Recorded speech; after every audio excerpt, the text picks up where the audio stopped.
Hello everyone, so this is game 5 and we will finally find out the rating after this game. Usually it took 5 games before you get your rating on chess.com. So what we are doing, we are going to be playing a game that's 15 minutes, 10 seconds increment, rapid game. And it's part of my slow run. I would definitely call it rapid slow run, but up to you if you want to change the name of it. I'm open to suggestions. So the idea is just to learn openings, improve, and see what happens. The main theme of white pieces is e4. Against e4, the main response is e5. Against d4, the main response is d5. And against others, we will see. And I'm learning with Lynx, which is a computer bot that's based on Lichess. And I'm playing games always to find out where I could have improved in my opening. I'm just doing it like in a little increments, but it seems to be working. I'm getting less and less confused about the first moves in Italian game, for example, even though it's still difficult. So I believe I'm already in the playing window. I don't know why I switched it already, but let's go and find a game. So it looks like we might be playing white pieces again. No problem. We'll play e4 against middle of 4 from South Africa. e4, c5. Okay, so for this we are going to play the Alapin Sicilian. And d5 I have not studied so well. So, or actually I haven't played against Sicilian for a while, so I'm not sure what was the correct move, but I believe it was just to take.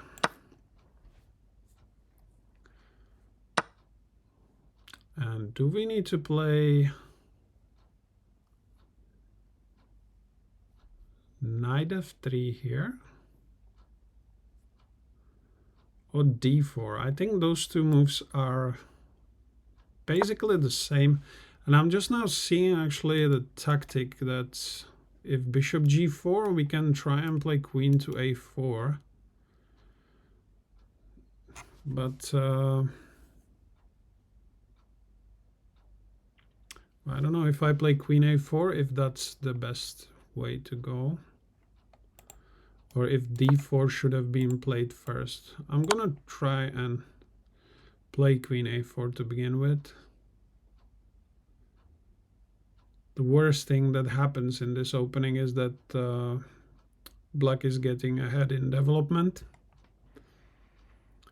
So I need to look into it a little bit deeper. Bishop c4 would be losing a queen. And bishop d7 has given them the opportunity to... So yeah, I'm pretty sure that queen a4 is not it, because you don't want that bishop ending on d7. So yeah, it looks like I wasted a tempi. Maybe I can make a move that will make up for it, but I can actually see one interesting move that I can do here, which is to place the queen onto f4. It's like a sneaky little threat of bishop c4.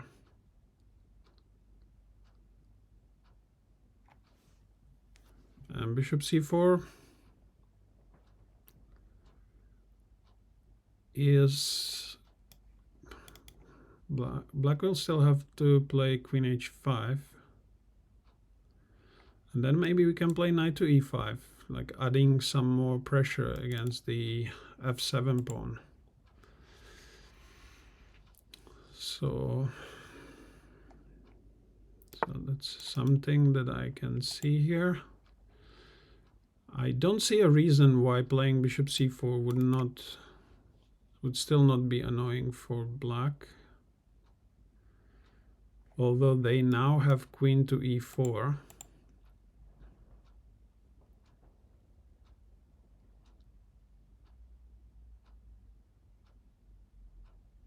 But then we can always kick the knight. I can always kick the knight. I just need to learn to speak a bit better. So let's hit the queen.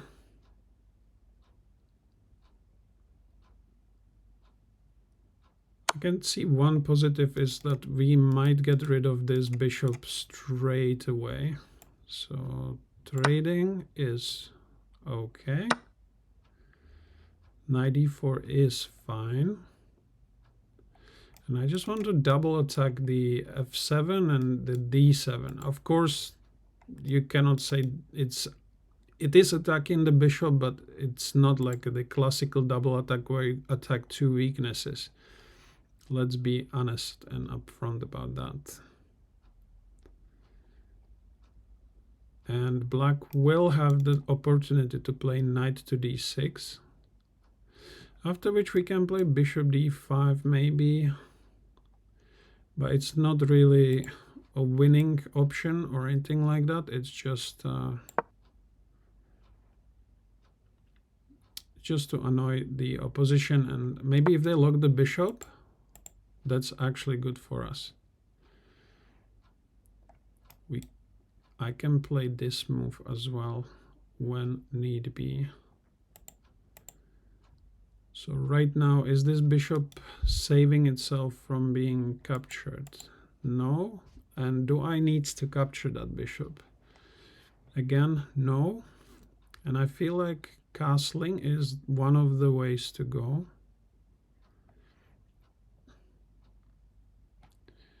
Just the question is, if knight d6 happened, then bishop b5 could be the move that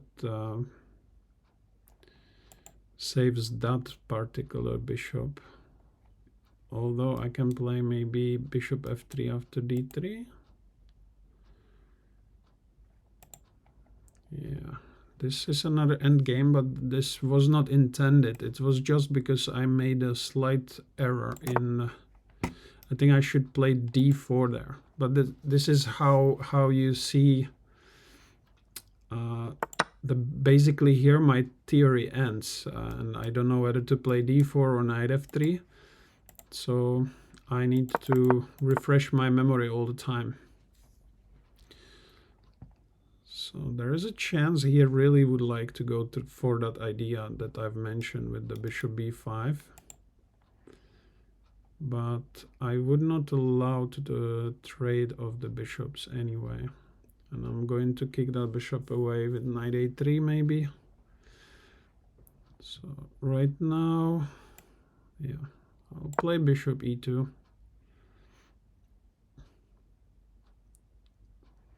I want to keep as many pieces on the board as possible.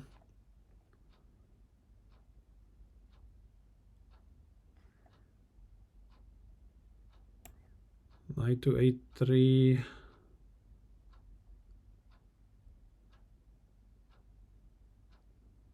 Don't need to be necessarily a bad move.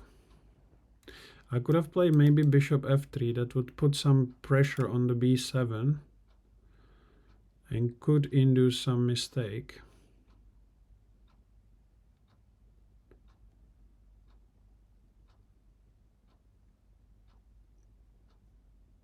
So that's one way to go about the business.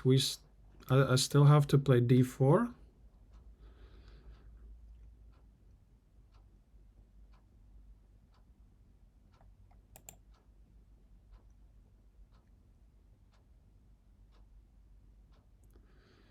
And if I didn't achieve anything in this position, at least I have the opportunity to keep a pair of bishops.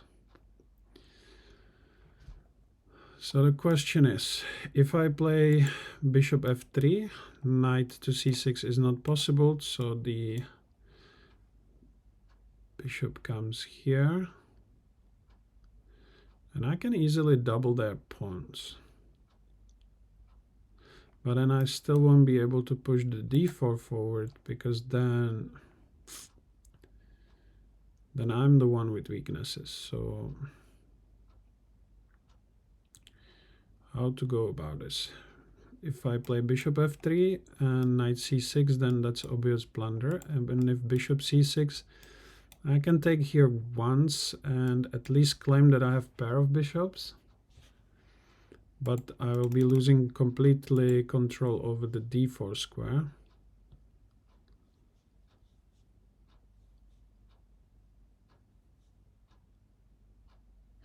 But I can now see something else. And this is the best move probably. So after bishop f3, bishop c6, bishop takes c6, knight takes c6, knight d7, hitting the rook, winning the pawn.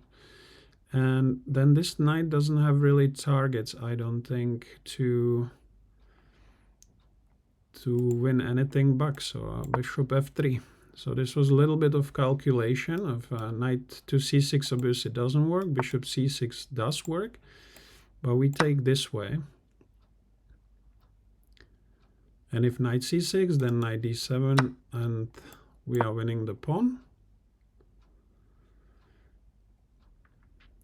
So as long as this works, I won't be too unhappy. And then if we get a chance to play, if I get a chance to play a d4, then it's all good.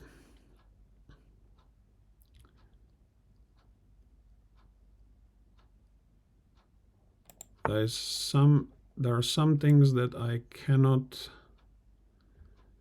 actually prevent, but if this knight jumps away, then I will still be able to take on b7. So even though bishop a3 comes, still can ride away with a pawn. But knight b7 could be potentially trapped, so maybe best way to hold on to the pawn is to play d4. But this should be absolutely fine. So let's find the place for our knight. Knight to d3 doesn't look the best. Knight to b3 doesn't look the best. But I assume that knight to b3 is the move that's going to be the best. Okay. So up with the pawn, out of the opening, not a problem. Even though I mixed up my knowledge, I'm pretty sure of it.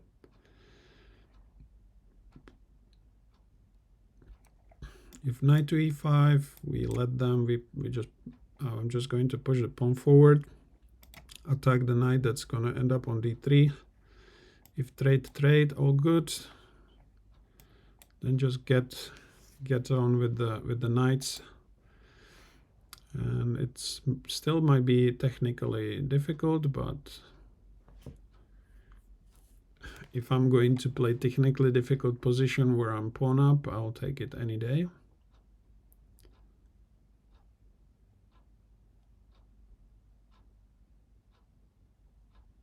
So yeah, I think e5 is fighting move. This is also interesting. He wants to play a4 and trap my knight, or at least force me to go there, take. But I think d4 takes care of that, and that's what I was planning anyway, so no worries there.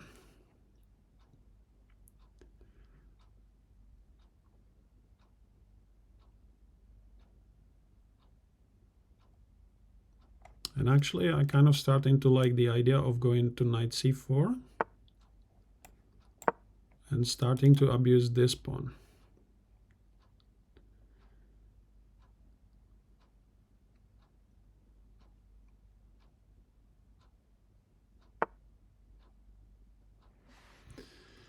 Okay, I can see what is their plan. Is to just to try and break those pawns as much as possible, and that is fair.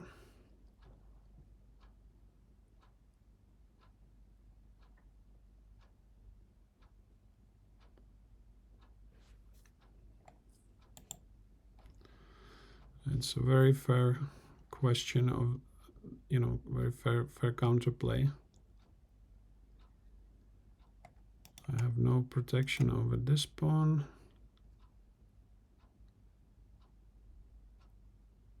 But then again, if I go knight to c2 and they push b4, then we can start trading on b4 and I will have an extra pawn again. Although this pawn would not be so great because this pawn will be weak, but it will be yet another extra pawn. So I think knight c2 is the move.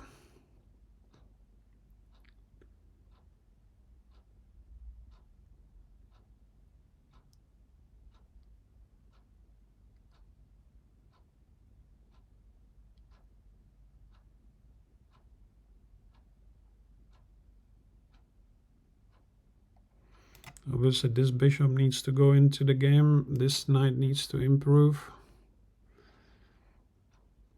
It's not like I'm, it's not like I'm out there with a clear advantage yet. It's work in progress.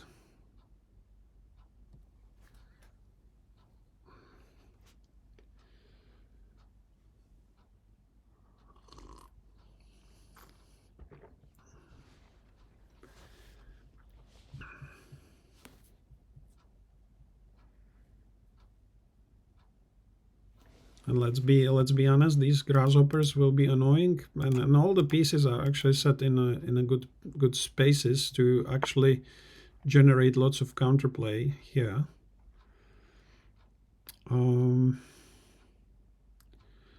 So b4 I don't think is the option anymore.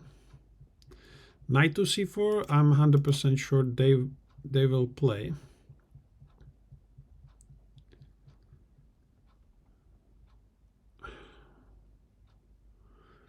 The question is, do I want the situation where the pawns are like that?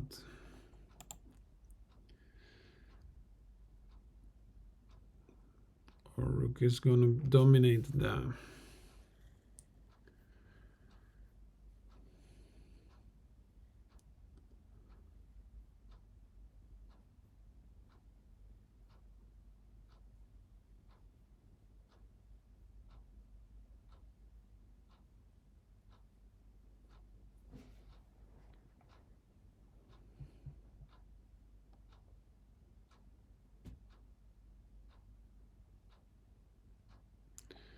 This knight is positioned well to stop at least one of those pawn pushes, so I wouldn't want to mess with that knight just yet.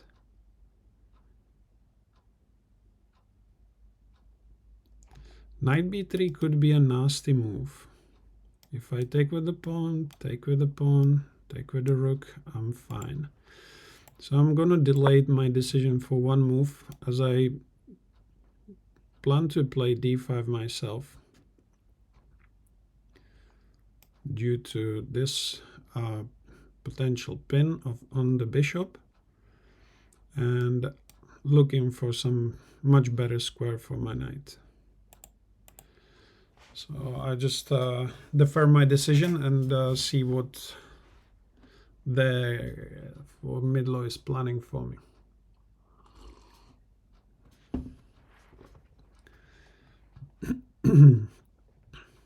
Obviously, once this knight is moved, then the b4 will be supported with the bishop.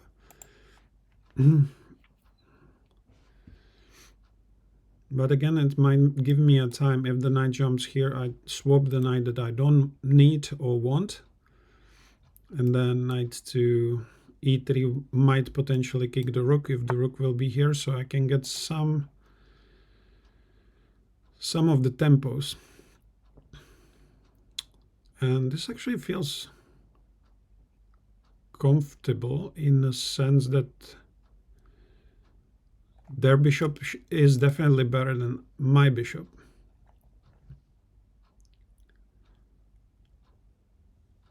One other thing there is that I can keep my bishop now if I want to, and I can just hop in with the knight where I want to. Another thing that I may have going, but it doesn't actually work for knight c4. I was thinking rook to e5, but rook e5 doesn't work for take, knight c4, hitting both the rook and the bishop, and also the pawn. So that knight, as I was saying, those Those hopping knights, they could be quite annoying. And I'm sure they would if they could. So one of my ideas is to play knight to e3, but I feel this knight is really at least supporting one of the pawns. Like stopping one of the pawns. So rook e5 I would really like to play. But it's not a move I can afford to play.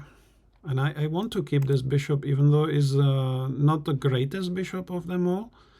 But at least have some defensive role that I can right now keep him to. Like as I don't want to defend with the rook, the pawn on b2. But then again, if I play knight to f3, for example, take, knight to c4, can potentially play b3. But it's introducing only like lots of weaknesses for my opponent to attack.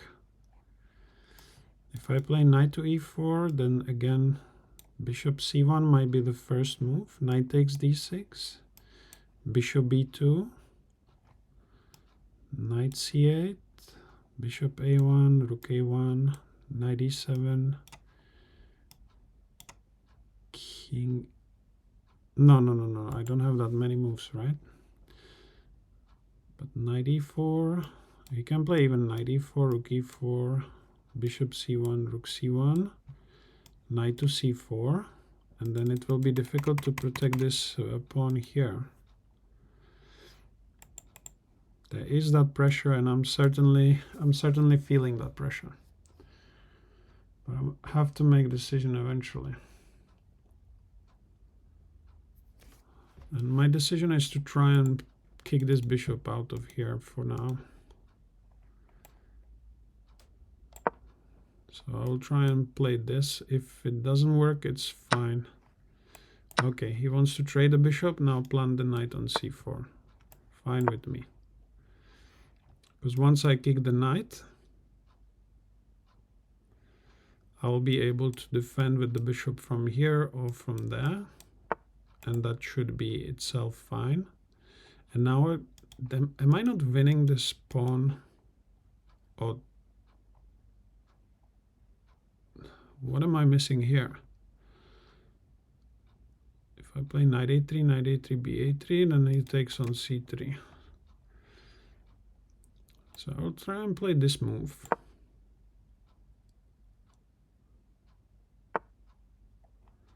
So now the idea is to trap this knight here, where it is. I can take here. I can take here, but if they play knight d3, then I'm losing that knight here. So that's something that they have calculated better than me. At the moment, that has to be added. If the knight goes here, if I play rook e3, the knight goes here, attacks my rook and the pawn. So that's no good, no bueno, as they say. And I don't want that knight accessing this square. But he's got full access right now. But that should be fine. I'll play bishop here first. Then try and stop them from going here. That's my only doing at the moment. Like, protect this pawn as much as possible.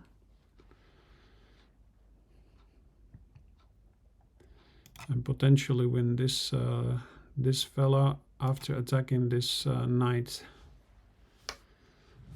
So my position will be a little bit strange looking for a while, but my belief is that this knight can potentially be used to win another pawn. But funny thing is, actually the knight has really no escape right now, because after rook e3 he has to go back to b2. That's the only safe square for this knight.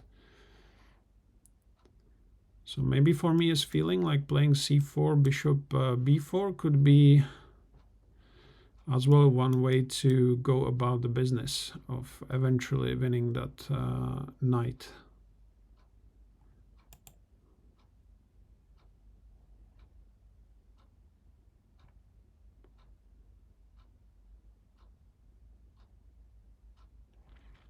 Actually, move like knight to b4 is stopping him from moving here.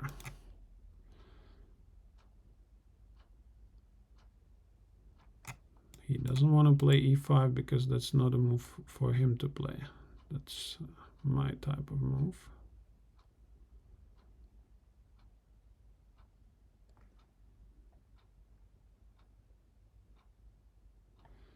If I take here,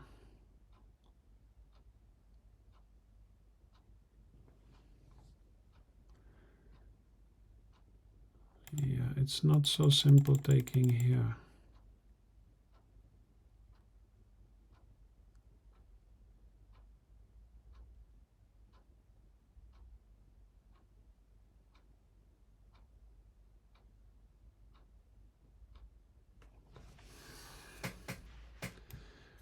Take here and play bishop c1, but knight d3, bishop take, knight takes e1.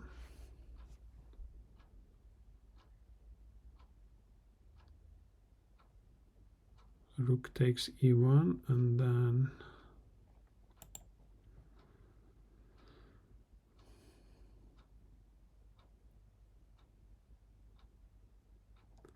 okay, take, attack. If he plays like that and we take, then they have rook a2. But then we can take, rook a1. 6v5, knight versus bishop.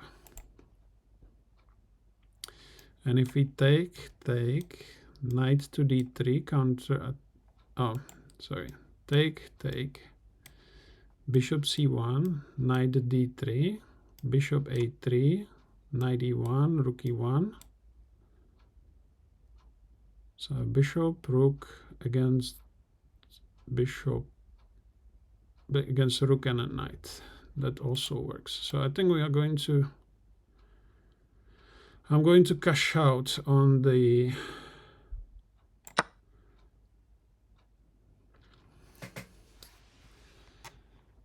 pawn. Let's simplify the position. And the problem is he can play knight to d3 first, but I have that rook e3, and as we established earlier, the knight has nowhere to go from here, so this should work just as well. So that's the one line that I didn't cover in my calculation. Knight d3, rook e3, knight back to b2 is fine, because then I can just play bishop c1. There is knight to d1 here, but then I can play rook to d3 maybe. That is more complicated. So let's do it this way, that way. Now the question is, it's a good question.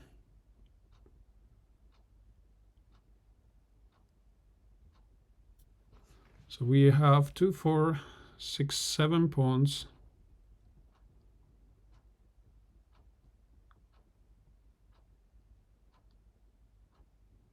We have actually a winning position here. Like, he will have to play knight to f3.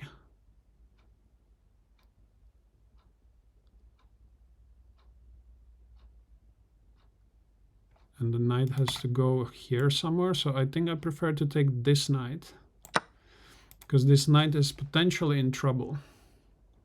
Like move like knight c2 is just simply trapping the knight, for example. Move like knight d3 is also trapping the knight. So he sees where he needs to be.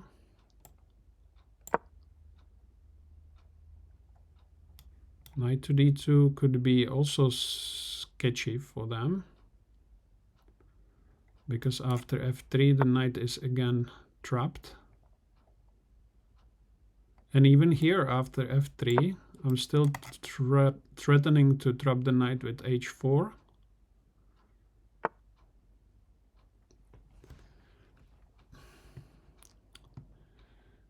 And now I think there's some of those passing pawns that could be absolutely nightmare for our dear opponent.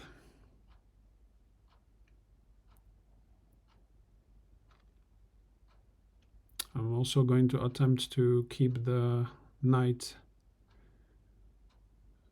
busy.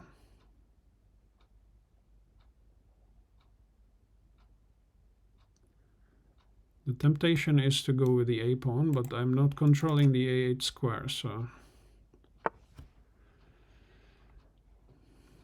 this is a move that one would expect.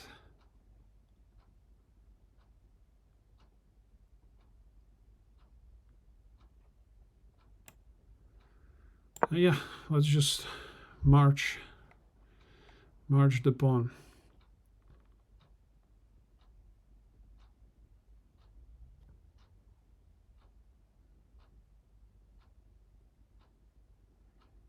I would expect knight f7. Now I'm calculating bishop d6, rook c8, a6, rook c7, a7. Yeah, I'll keep that knight locked.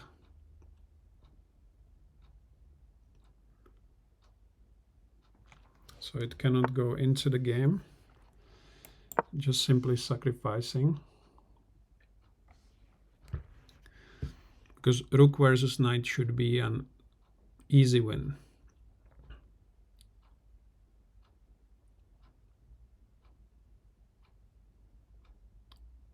There's more than one pass pawn.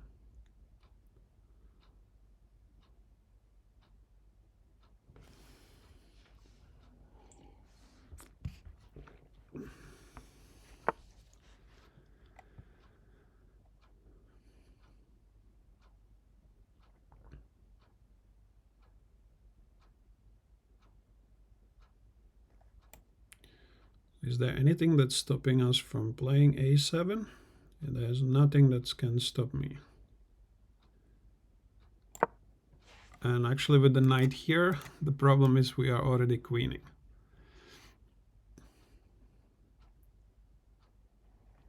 So if the knight moves, queen on the board. If the rook stops, we take the knight. So we get 1600 rating. Oh my goodness. That means, yeah, we're not gonna meet chess with Patrick, that's for sure. It's an old friend. So here I'm sure the right move, the correct move is to play d4. But since bishop g4 was played, there was this simple one move threat with the check. So if you were to develop another piece, you would lose the game on the spot. Now here was a potential for knight e5 and abuse the f7 pawn. So black decided to simplify the game. I'm still going after the f7, and now it becomes a game of potentially black is absolutely fine here. It's just that they made a slight errors. And I mean, this knight here proves actually one of the first problems of the game right now. But it could be problematic on e4 as well, as here I was planning to play rook e1, and then maybe there would be some tacticals as well. But nothing I could see that would be winning. And here actually at this point a simple calculation came to play. After this and this, I saw that I'm winning the pawn as I'm hitting the rook. And from here on, I think black had better opportunities to use this situation, but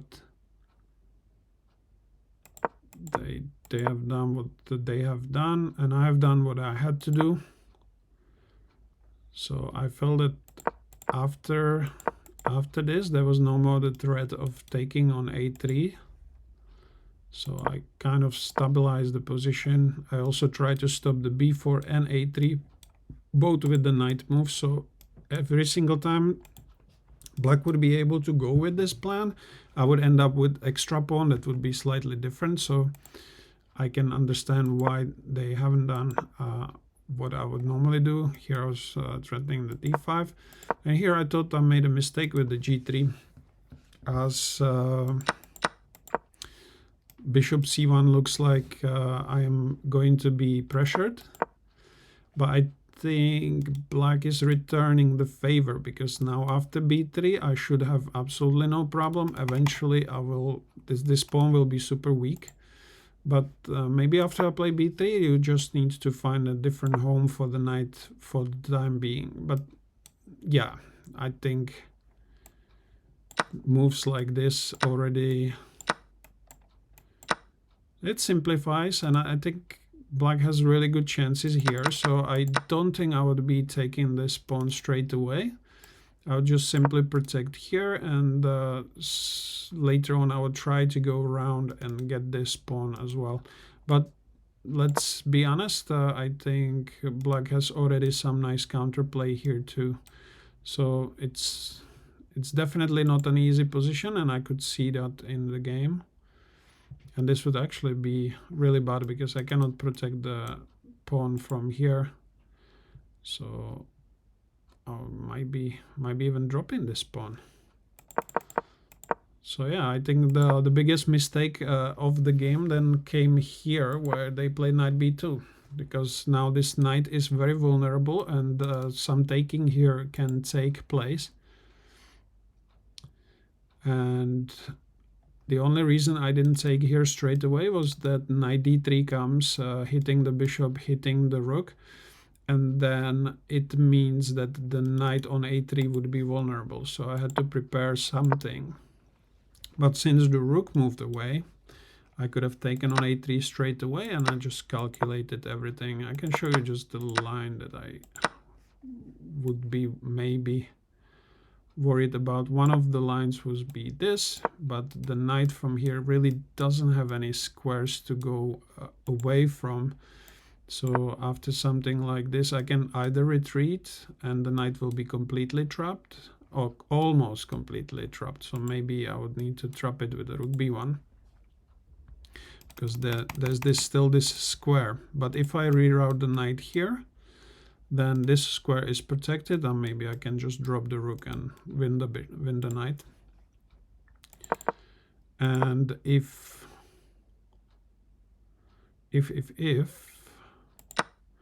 actually this happened, and that happened as well. So you saw basically all that could have happened. But there was one line actually that didn't happen, and that's what I was expecting as well and prepared against by just a simple calculation. That here I was planning this endgame. You cannot take the bishop because you will get checkmated. So if you take and take, which is forced, then I have a endgame which is probably still playable for black, but I'm probably the one who's pushing for the win, unless there's something very concrete, but I don't see it. Maybe something like this, and if I go king f1, then knight d2 check, and I would be losing this pawn, and then it's completely even. So the knights can be quite evil at some point, but I think we would be fine. Oh, I would be fine here. Keep on saying things the wrong way. So knight d3 happened, bishop d6 again. Bishop d6 was just the attempt to keep this knight trap, as from here it doesn't have really squares to go to. From here it's again the only square would be b2, and it can potentially get trapped if I bring the king here. Then again I'm taking these two squares with the king. Can just maybe attack like this, or reroute the bishop, attack from behind or from the front, depends. So the knight could have been potentially trapped. And even here I mentioned that the knight is trapped. So let's say black will put some pressure on my c pawn, not a pawn, but c pawn. Now I can play h4 and the knight again is without squares. So in this game what we saw was that the knights can sometimes also struggle with squares and the power of the pass protected pawn. And here is the situation. If you stop the pawn, I'm winning the knight because you cannot take back for the queen. And if you move the knight, then obviously we are queening or rooking. It doesn't matter what you put on a8, rook or queen. Then we are up a clean piece. So it only makes sense that after a7, black has resigned. And we got our first rating of 1604, which is really sad because I won all 5 games and I told chess.com that I'm a strong player or that I understand tactics and all that. But this is gonna be a long rapid run for us, 15-10. I hope you enjoyed this video and I will be seeing you again soon. You guys take care.